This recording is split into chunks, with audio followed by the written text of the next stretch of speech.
नमस्कार, low cost advance fish farming channel में आपका स्वागत है। मैं विकास एक एक्सफौजी हूँ और पिछले कुछ दिनों से फिश फार्मिंग के ऊपर कुछ वीडियो दे रहा हूँ जो आप लोगों ने काफ़ी पसंद किया, इसके लिए तहे दिल से धन्यवाद। आज मैं मेनली डिस्कशन करने वाला हूँ आर्गुलस के बारे में, क्योंकि अभी कुछ बंदे ने मेरे को कमेंट भी किया था, सर आर्गुलस के बारे में थोड़ा बताना। आज इसीलिए मैं आर्गुलस के बारे में थोड़ा डिस्कशन कर रहा हूँ। आर्गुलस एक्चुअली जो सितंबर अक्टूबर महीने में तालाब के अंदर एक उसका प्रकोप थोड़ा ज़्यादा दिखाई देता है। काफ़ी टाइम पे होता है, बरसात में भी होता है, लेकिन इस टाइम थोड़ा सा एक ज़्यादा ही दिखाई देता है। इसका रीज़न तालाब के अंदर मतलब बरसात के बाद काफ़ी सारे बाहर से ऑर्गेनिक मैटर तालाब के अंदर जमा होता है और वो ठीक ढंग से वो और मतलब डिकम्पोज नहीं हो पाता है। इसके लिए आर्गुलस ज़्यादा एक्टिव हो जाता है और ज़्यादा मात्रा में वो अटैक भी होता है। इस टाइम मतलब वो मेनली कारण होता है, इस टाइम ज़्यादा आर्गुलस का थोड़ा प्रॉब्लम होता है। पहले काफ़ी बंदे को एक्चुअली आर्गुलस होता क्या है ये भी चीज़ कुछ बंदे को समझ में नहीं आता। मैं मेरे को कुछ दिन पहले बात किया था, और अगर समझ में नहीं आता इसके कारण हम क्या करते हैं, तालाब को बहुत सारे चीज़ हम उसको इस्तेमाल कर लेते हैं। जो एक बीमारी हुआ है तो उसको एक सिंगल चीज़ से या कोई एक दवा से हम ठीक कर सकते हैं। इसके लिए हम ज़्यादा ट्रीटमेंट करने की जरूरत नहीं है। कुछ आदमी को मैं देखा आर्गुलस हुआ है, उनको समझ में नहीं आता है, मछली का मोर्टालिटी हो रहा है तो उसने पानी का भी ट्रीटमेंट कर लिया, मछली का भी ट्रीटमेंट कर दिया, एंटीबायोटिक भी खिला दिया। तो क्या काफ़ी सारे ज़्यादा करने से मछली को ज़्यादा फायदा तो होता नहीं है, एक्चुअली तो खर्चा तो उस साइड में भी है और उल्टा हमारा मछली का ग्रोथ में भी उसका ग्रोथ भी हैम्पर होता है। इसलिए हमें पहले समझना पड़ेगा जो मछली के अंदर जब आर्गुलस इफेक्ट होता है तो उनके बिहेवियर में क्या चेंजेस आता है, आर्गुलस होता क्या है और आर्गुलस का समाधान हम कैसे कर सकते हैं। पहले आता हूँ आर्गुलस के बारे में। आर्गुलस एक छोटा सा कीड़ा है, पैरासाइट है, जो नॉर्मली मछली को जब पंख वगैरह है, पंख के नीचे हिस्से में जहाँ पर प्लेन है उस एरिया में वो ज़्यादा अटैक करता है। पूंछ में या गर्दन के साइड में, नीचे वाले हिस्से में, मछली के नीचे वाले हिस्से में, या जो ऊपर वाला पंख है उसके हिस्से में। तो इस हिस्से में नॉर्मली पहले अटैक होता है। आप खुद ही अगर मछली को खाली आंखों में भी देख सकते हो। आप अगर नॉर्मल भी कई मछली को उठाते हो, अगर उसमें आर्गुलस लगा हुआ है, ठीक से अगर चेक करेंगे तो आपको पता लगेगा, क्योंकि ये नॉर्मल से दूसरा कलर का होता नहीं। नॉर्मल जैसे पानी जैसा कलर होता है, स्वच्छ कलर होने के कारण ऐसे नॉर्मल ठीक से ध्यान से देखेंगे तो उसके शरीर को रेंगते हुए नजर आएगा, वो है आर्गुलस। कुछ कीड़े ऐसे भी आपको नजर आएगा जो शरीर के अंदर घुसा हुआ है, बाहर आधा हिस्सा है और उसका पूंछ बाहर है, वो आर्गुलस नहीं है, वो एंकोरवर्म है। तो हर चीज को हर चीज में मिक्स नहीं कर देना। एंकोरवर्म का अटैक अलग है और काफी सारे पैरासाइट का अटैक अलग है। नॉर्मली जो आर्गुलस का अटैक होता है, आर्गुलस का अटैक अलग है। आर्गुलस से तालाब के अंदर मछली मरने के बाद भी आप देखोगे जो मरा हुआ मछली उसमें भी आर्गुलस लगा रहता है। नहीं तो आपको देखना शरीर के कुछ हिस्से में नीचे वाला हिस्सा होगा, साइड वाला हिस्सा आपको लाल लाल नजर आएगा। इससे पता लगेगा, मछली की एक्टिविटीज से आपको समझ में आ जाएगा है आर्गुलस लगा हुआ है। जैसे आर्गुलस अगर तो तालाब के अंदर होता है तो मछली के अंदर देखना बिहेवियर में चेंजमेंट हो जाता है। आपको मछली तालाब में अंदर जितना खाना खा रहा था वो खाना कम हो जाएगा। उसके एक्टिविटी कभी कभी देखना बहुत फास्ट भाग रहा है तालाब के अंदर, कभी कभी क्या करता है तालाब के अंदर बहुत ज़्यादा मछली जंप कर रहा है, क्योंकि वो आर्गुलस जैसे एट ए टाइम उस मछली के शरीर से खून चूसता है। तो क्या होता है उसके शरीर में एक अनकम्फर्टेबल फील होता है, तो अचानक वो थोड़ा ज़्यादा जंप वगैरह करने लग जाता है। या तालाब के अंदर आप देखोगे अगर कोई लकड़ी वगैरह है तो लकड़ी के अंदर साइड में आप देखोगे मछली उसके शरीर को घिसते हुए नजर आएगा, क्योंकि वो उसको कोशिश करेगा उसको घिस के मछली से आर्गुलस को निकालने के लिए। तो आर्गुलस को मेरे हिसाब से आप लोग को समझ में आ रहा होगा आर्गुलस कैसे चीज़ है और उसका जीवन चक्र कैसा है। आर्गुलस पहले क्या करेगा, आपको मछली के शरीर के स्टेबल होने के बाद उसको खून पीने के बाद वो बड़ा हो जाता है, फिर वो अंडा देना शुरू करता है। अंडा का 2-3 टाइप है, फिर आर्गुलस पैदा होगा और मतलब तालाब के अंदर बिल्कुल भर जाता है। जिस तालाब जितना ज़्यादा गंदा है उस तालाब के आर्गुलस का होने का खतरा उतना ज़्यादा है। दूसरी बात, जिस तालाब में ओवर डेंसिटी है, अगर मछली का जो स्टॉकिंग डेंसिटी अगर हाई मात्रा में हो जाए तब भी आर्गुलस होने का बहुत ज़्यादा खतरा रहता है। वो हाई डेंसिटी मतलब तो आपको तालाब के अंदर कुछ आदमी सोचता है हाँ मैं ज़्यादा मछली छेड़ दूंगा तो ज़्यादा आपको मिलेगा, ऐसा कुछ नहीं है। वो तो एक तो मछली मरना है, बीमार लगना, उसका खर्चा ज़्यादा है। जो लॉस के बारे में सोच रहा था, सॉरी जो प्रॉफिट के बारे में सोच रहा था, प्रॉफिट तो दूर की बात है, उसको लॉस में कन्वर्ट हो सकता है अगर आप हाई डेंसिटी में मछली को पालने का कोशिश। हाई डेंसिटी मतलब एक डेंसिटी है, आप उसको एक मात्रा है, वो साइंटिफिकली आप कितने तक डालना है कितने नहीं डालना है। अगर आप लोगों को इसके बारे में मैंने एक स्टॉकिंग डेंसिटी का वीडियो बनाया हूँ, उसमें आप चेक कर सकते हो। उसमें अगर कोई डाउट है तो प्लीज़ उसमें कमेंट करके बताना, मैं उनको उस डाउट को क्लियर करके और भी वीडियो बना दूंगा, इसके लिए कोई प्रॉब्लम नहीं। बट आदमी को समझना बहुत जरूरी है, मैं जो चीज़ बोल रहा हूँ और वो चीज़ को फील करना है। और आप लोगों को ये चीज़ आपस में भी डिस्कस करना है, एक दूसरे से फार्मर से बात करना है, ऐसा ऐसा हुआ तो आपने क्या किया, इसको ऐसे कर सकते थे, तो आपको खुद समझ में आ जाएगा मैं मुझे क्या करना है नहीं करना। क्योंकि खुद को ये समझना बहुत जरूरी है। हम अगर दूसरे से डिपेंडेंसी रह जाएंगे तो दूसरा जो बोला, अच्छा बोला बुरा बोला, हमारा अल्टीमेटली देखा जाता है हमारा खर्चा बढ़ ही जाता है। प्रॉफिट तो मतलब प्रॉफिट क्या बोलूँ मैं, मतलब खुद को बहुत जानना जरूरी है। इससे क्या होगा, आप अपना सही ढंग का उपचार कर सकते हो, आपको समझ में आएगा मैं इसके लिए कितना मुझे क्या क्या करना है। तो आर्गुलास इस टाइम इसलिए बढ़ जाता है जो तालाब के अंदर बाहर से बारिश की पानी या ऑर्गेनिक मैटर काफ़ी सारे तालाब में आ जाता है। उसके बाद मछली इस टाइम क्या होता है, बहुत मात्रा में खाना भोजन भी ग्रहण करता है, क्योंकि ये सबसे अच्छा उसके ग्रोथ का टाइम है। तो अगर जितना अच्छा भोजन ग्रहण करेगा उतने तो जो उसका जो खराब चीज़ हो तो निकालेगा, तो वो भी आपके अंदर कचरा है, तो उसको भी डिकम्पोज होना है कि। लेकिन अगर तालाब के अंदर सही मात्रा में चूना वगैरह या दूसरा चीज़ जो डिकम्पोज होने के लिए हम यूज़ करते हैं, या नॉर्मल लाइकली मैं डिकम्पोजर की भी बात करता हूँ, डिकम्पोजर भी यूज़ करके रखेंगे तो इजीली वो तालाब के अंदर जो भी फैकल मैटर वगैरह हो रहा है तो इजीली डिकम्पोज हो जाता है। डिकम्पोज होने के कारण क्या होता है, मछली में मतलब वो आर्गुलास वगैरह या दूसरा पैरासाइट या फंगल इन्फेक्शन होने का चांसेस कम हो जाता है। या चूना वगैरह रहेगा तो चूना ऐसे एंटीबायोटिक का काम करता है, एंटीसेप्टिक का काम करता है, तो तालाब के अंदर बाकी चीज़ को मतलब कम कर देता है। तो आप लोग अगर आर्गुलास होता है तो उसका उपचार काफ़ी तरीके से कर सकते हो। एक होता है जैविक उपचार, तालाब मतलब जैविक मतलब एक मछली का टोटल उपचार है, पूरे वाटर बॉडीज के उपचार। अगर आप मछली को उपचार करना चाहते हो तो काफ़ी तरीके से कर सकते हो। आप अगर मछली को आपको पता लग गया हाँ मेरे पास एक कीड़े या आर्गुलास का प्रॉब्लम है, तो आप मछली को नेटिंग करके इस जगह जमा कर सकते हो। एक साइड में जमा करने के बाद 10 लीटर पानी में 100 ग्राम नमक घोल के उस मछली को अगर 1 मिनट तक लगभग हम डीप करके रखेंगे, फिर अगर तालाब में छोड़ देंगे तो आर्गुलास उससे निकल जाएगा। या आप 10 लीटर पानी पे अगर एक जो स्पून चाय वाला स्पून होता है, छोटा वाला स्पून, अगर 1 चम्मच हम पोटासियम परमंगनेट इसको घोलेंगे, जो लाल दवा भी काफ़ी जगह बोला जाता है, पोटासियम परमंगनेट घोलेंगे और उसके ऊपर अगर मछली को जो इफेक्टेड मछली है उसको अगर डीप करके हम तालाब में छोड़ देते हैं लगभग 30 से 40 सेकंड तक, उसमें पोटेशियम परमंगनेट रखने के बाद अगर हम छोड़ देते हैं तो आर्गुलास उससे निकल जाता है। दूसरी बात, तालाब के अंदर अगर हम कुछ ज़्यादा लकड़ी वगैरह मतलब बम्बू वगैरह हम डाल देते हैं, जो छोटा मोटा आर्गुलास लगा होगा, तो वो भी तालाब में क्या करता है, मछली अपना शरीर से खुद ही उसको घिस के निकाल देता है। आप कभी भी इस चीज़ को भी वॉच करना, कभी कभी क्या होता है आर्गुलास लगने के बाद भी देखना तो मछली के अंदर बिल्कुल जो उनके शरीर के ऊपर एक श्लेषा मतलब एक बिल्कुल स्लिप टाइप का जो गम टाइप का चीज़ चिप रहता है वो ज़्यादा बढ़ जाता है, क्योंकि वो उससे बचना चाहता है, तो वो उसके प्रोटेक्टर है।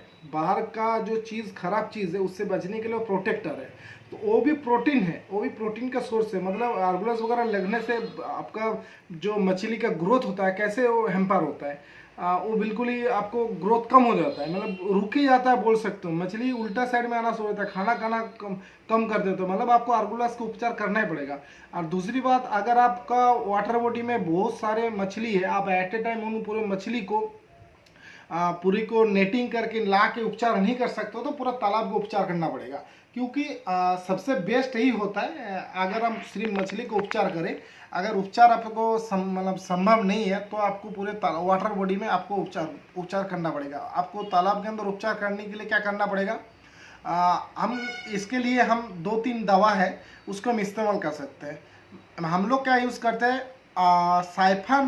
साइफरमेथ्रिन ग्रुप का मेडिसिन 10 EC पावर का मैं जो दवाई का डोज बोल रहा हूँ, इनको थोड़ा कृपया नोट कर लेना, इसको गलती मत करना, क्योंकि डोज बहुत इंपॉर्टेंट होता है। इसमें थोड़ा भी कम ज़्यादा होगा, कम होगा तो आर्गुलस ख़त्म नहीं होगा, ज़्यादा होगा तो आपका तालाब के अंदर दूसरा बैड इफेक्ट होगा, मछली मर भी सकता है। तो इनको इसलिए डोज को बिल्कुल ही आप क्लियर करना, हो सके तो कम देना, ज़्यादा तो बिल्कुल ही देने की कोशिश मत करिए, क्योंकि ये सब जहर होते हैं।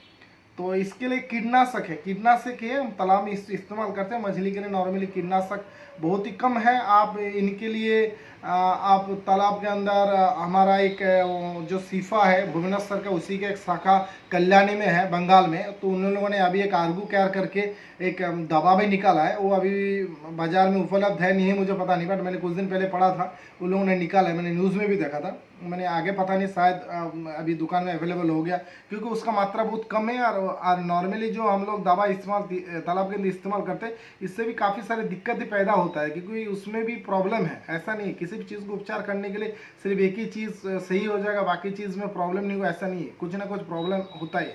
इसलिए हम उसको सही ढंग से अगर मतलब पहले हमारा तो देखना है, जैसे आर्गुलस वगैरह या कोई भी पैरासाइट हमारे तालाब के अंदर इजीली डेवलप ना हो पाए, तो इन चीज़ को ध्यान रखना पड़ेगा।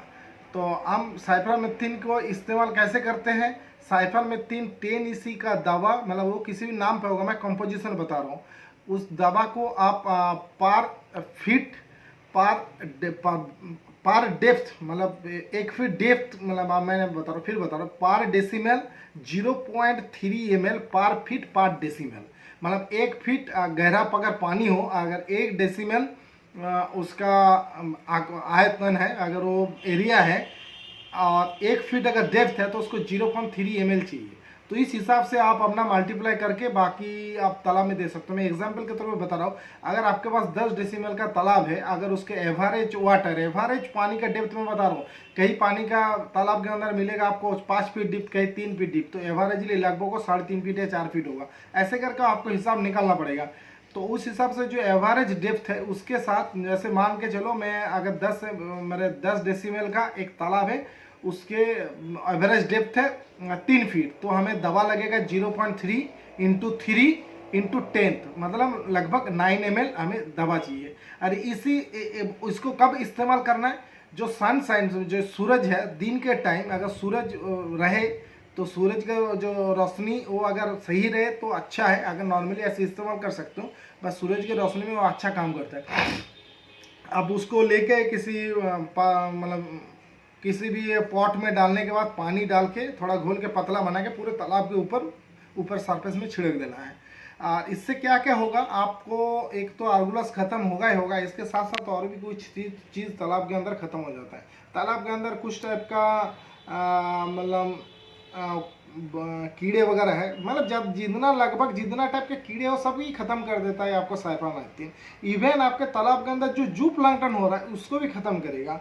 आपके अंदर तालाब के अंदर अगर क्या बोलते हैं झींगा मछली है, झींगा मछली भी खत्म हो जाएगा। इसलिए आप लोग इसको डाल दिया तो झींगा मछली मार रहा है, इसलिए टेंशन नहीं लेना। अगर झींगा मछली आपके तालाब के अंदर है फार्मिंग में, तो आप इन दवा को कभी भी इस्तेमाल नहीं करना। इस दवा करोगे तो आपको सब कुछ मर जाएगा। इसके लिए आपको करना पड़ा आइवरमेक्टिन इस्तेमाल करना पड़ेगा। और एक टाइप का दवा है डेल्टामेथ्रिन, इनके प्रयोग मैं अलग बताऊंगा। आप नॉर्मली पहले साइफरमेथ्रिन 10 EC का प्रयोग मात्रा सुन लीजिए, फिर मैं बता रहा हूँ आपको तालाब के अंदर पर डेसिमल 0.3 ml पर फीट पानी के लिए, उसके बाद मल्टीप्लाई करके अपना तालाब का जो पानी वाला एरिया है उसके हिसाब करके आप इसको इस्तेमाल कर सकते हो। इनके इस्तेमाल 7 डेज बाद आपको फिर करना है, जिससे क्या होगा तालाब के अंदर जो भी मतलब जहर का जो प्रयोग है ना, अंडे के ऊपर होता नहीं है। तो जो भी आपको आर्गुलस वगैरह जो अंडा दिया हुआ है वो बाद में फिर आर्गुलस क्रिएट हो जाता है। तो वो जब बच्चा अंडे से निकल के छोटे आर्गुलस होगा, वो तब दूसरे टाइम पे जो हम डोज देंगे उससे खत्म हो जाएगा। लेकिन सेकेंड डोज आप 0.3 ml भी दे सकते हो पर फीट पर डेसिमल के लिए, या 0.2 ml भी दे सकते हो। 2 ml भी काम करेगा, क्योंकि उस टाइम आपको तालाब के अंदर जो भी कीड़े वगैरह हुआ होगा छोटे मात्रा में होगा। पहले थोड़ा डोज हाई था, लेकिन नेक्स्ट टाइम पे 0.2 ml भी दे सकते हो, उससे में भी काम करेगा। अभी आर्गुलस के और भी एक तरीका है। आर्गुलस हम तालाब के अंदर नहीं भी, मतलब हम चाहे तो आर्गुलस का प्रॉब्लम तालाब के अंदर ना हो, उसके लिए हम क्या करेंगे, अगर जो तालाब हम स्टार्टिंग में क्रिएट करते हैं उस टाइम अगर पर डेसिमल अगर 4 से 5 किलो पर डेसिमल 4 से 5 किलो चूना अगर नीचे बिछा देते हैं ठीक से बढ़िया से, उसके बाद अगर पानी हम जमा करते हैं तो उस नीचे एक लेयर पड़ा रहता है चूने का। इससे हम सिर्फ आर्गुलस नहीं, काफ़ी सारे बीमारी से हम बचा हो सकते हैं। एक तो तालाब के अंदर जल्दी गंदा नहीं हो पाता, चूने के काम पे मैंने बताया, वही बाद में ये भी मैं डिस्कशन करने जाऊँगा तो एक क्लिप बहुत बड़ा हो जाएगा, तो इसके लिए बाद में डिस्कशन कर रहा हूँ।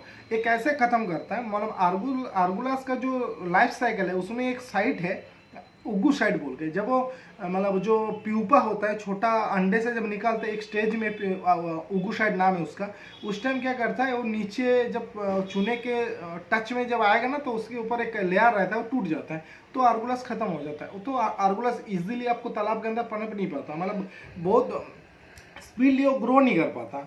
तो आपके अगर आप पहले से स्टार्टिंग में करोगे तो आपको ये चीज़ सुविधा है। और दूसरी बात और एक चीज़ है, अगर तालाब के अंदर आर्गुलस होने का मतलब हमारा मतलब ये आर्गुलस तालाब में होने ही ना दे, तो फिर क्यों हम दवा का इस्तेमाल करें किसी चीज़ का, फिर भी करना पड़ता है कभी कभी। हमें पता है कितना भी कुछ बोलो आदमी का प्रॉब्लम, हम लोग हर चीज़ को ठीक से मेंटेन नहीं कर पाते, इसलिए हमारा खुद के गलती के कारण हो जाए।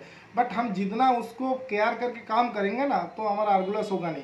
दूसरी बात, हम फॉर्मेंटेड फीड इस्तेमाल करते हैं। फॉर्मेंटेड फीड मैं भी बोलता हूँ फॉर्मेंटेड फीड अच्छा है, लेकिन फॉर्मेंटेड फीड भी आपको आर्गुलस को बढ़ने में बहुत ज़्यादा हेल्प करता है, मतलब वो तो मछली को भी बढ़ने के लिए हेल्प करता है, जू प्लांक्टन वगैरह भी क्रिएट करता है, तो ये आर्गुलस को भी मतलब बढ़ाने के लिए देता है। तो इसलिए आप लोग अगर तालाब के अंदर मतलब फॉर्मेंटेड फीड देते हो तो हफ्ते में लगभग एक दिन या 2 दिन देने की कोशिश करें। इससे ज़्यादा दोगे तो तालाब के अंदर एक आर्गुलस प्रॉब्लम क्रिएट हो सकता है। या आपके अगर तालाब के अंदर पहले से चूना वगैरह ज़्यादा से मात्रा में डाला हुआ या पान मंथली आपका जो तालाब के अंदर ट्रीटमेंट है वो अगर सही से कर सकते हो तब आप कर सकते हो, मतलब आपको प्री उपचार अगर करके रखोगे तब आप फॉर्मेंटेड फीड को ज़्यादा कर सकते हो। क्योंकि आर्गुलस होने के बाद बहुत सारे प्रॉब्लम हो जाता है। आर्गुलस लगने के बाद मछली के शरीर में घाव पैदा होता है, वो घाव से बाकी बीमारी लगना शुरू हो जाता है। पहले देखना आर्गुलस लगा है थोड़ा थोड़ा, कुछ दिन बाद आप देखोगे रेड स्पॉट, आपको एक मतलब काफ़ी टाइप का स्पॉट आपको शरीर में दिखाई देना शुरू हो जाएगा मछली का,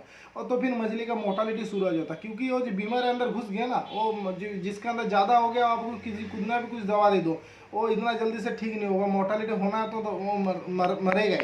तो इसलिए आप लोग ऑलवेज कोशिश करना मछली को स्ट्रेस ना रहने दो, मछली को अच्छा एक्टिविटी रहने दो। आर्गुलस को होने का मेन कारण जो है तालाब के अंदर अति मात्रा में अगर ऑर्गेनिक मैटर हो जाता है तब आर्गुलस क्रिएट होता है। अति घना अगर डेंसिटी में मछली पालूंगा तो आर्गुलस का प्रॉब्लम होगा।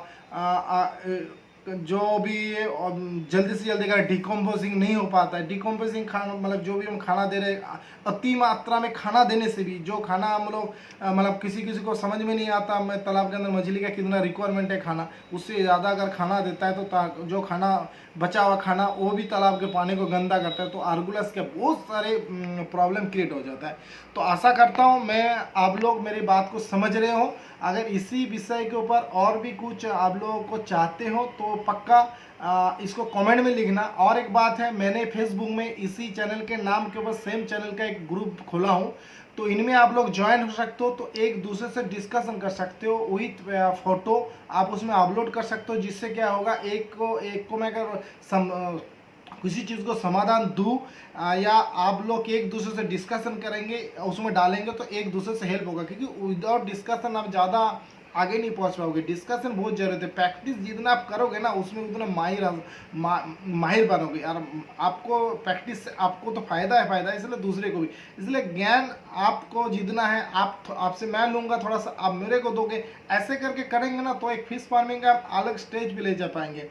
हमारा लॉसेस रिड्यूस होता जाएगा, हमारा प्रॉफिट हमारा धीरे धीरे बढ़ता जाएगा। क्योंकि हर चीज़ ऑल टाइम हर चीज़ दिमाग काम नहीं करता, हम इसको पता है, लेकिन प्रॉपर इसको इस्तेमाल करना आना चाहिए। जानने से कुछ नहीं होता, इस्तेमाल करने में हम डर जाते हैं। जब हम देखते हैं एक चासी मतलब एक फिश फार्मर एक काम किया, उनको प्रॉफिट मिला, तो हम उससे बात करेंगे या एक दूसरे से बात करेंगे, तब हमें उस चीज़ के ऊपर एक भरोसा हो जाता है। तो भरोसा हो जाएंगे तो हम उसको खुद इस्तेमाल थोड़े मात्रा में करेंगे तो हम खुद उसमें माहिर हो जाएंगे। इसलिए आप लोग भी कोशिश करना इस चैनल में ऐड हो जाइए और अपना प्रॉब्लम को एक दूसरे से शेयर करिए। अगर मेरी बात मेरे अच्छा लगता है और मैं जो बोल रहा हूँ अगर वो समझ में आ रहा है तो पक्का इसमें कमेंट करना और लाइक करना, शेयर करना मत भूलना, क्योंकि आप लोगों का लाइक और शेयर से मुझे मोटिवेट मिलता है। मैं भी सोचता सर मैं कोई बढ़िया यूट्यूबर नहीं, मैं नॉर्मली फ़ोन किसी को पकड़ा के मैं अपनी बात बताने की कोशिश करता हूँ ना, मेरे पास कुछ एक्स्ट्रा कुछ वो है। लेकिन आप लोग अगर मेरे को इनकरेज करोगे तो मैं कोशिश करूँगा इससे बढ़िया बढ़िया इन्फॉर्मेशन, अगर किसी चीज़ के ऊपर डिटेल्स चाहिए कुछ तो मैं भी उसको देने का मैं भी जो भी बताऊँगा खुद अपने इस्तेमाल किया हुआ है, नहीं तो किसी ने किया है उसका ऐसा ऐसा रिजल्ट हो सकता है, तो मैं एवरीथिंग बिल्कुल क्लियर कट बताऊंगा। इसमें कोई छुपाने वाली बात नहीं है, जो चीज़ हकीकत में है और जो कर रहा हूँ मैं यही चीज़ को एक्सप्लेन करता हूँ। तो आशा करता हूँ आप लोगों को मेरे इस वीडियो अच्छा लगा। धन्यवाद। जय हिंद।